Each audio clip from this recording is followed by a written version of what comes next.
যেই সূর্যের আলোতে সকালবেলা পৃথিবীটা আলোকিত হয়, এই সূর্যটা পৃথিবীর চেয়ে 13 লক্ষ গুণ বড়। সুবহানাল্লাহ মাহফিল শেষে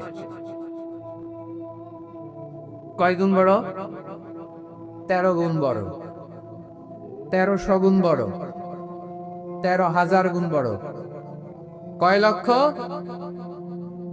13 লক্ষ গুণ বড়। তার মানে 13 লক্ষটা পৃথিবী সূর্যের ভেতরে রাখার জায়গা আছে না নাই? সূর্যই কি তাইলে সবচেয়ে বড়? আরো উপরে যান, আরো বড় পাবেন। সূর্য হচ্ছে তারা, তাই না? স্টার।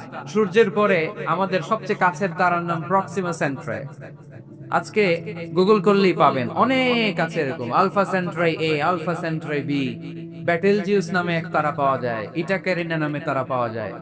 যে সূর্য পৃথিবীর চেয়ে 13 লক্ষ গুণ বড়, এমন অনেক তারা আছে যেটা সূর্যের চেয়ে কয়েক হাজার কোটি গুণ বড়। তার মানে ওইটাই সবচেয়ে বড় তারা না? ওগুলোরে খেয়ে ফেলতে পারে এরকমও বড় বড় তারা মহাবিশ্বে আছে না নেই?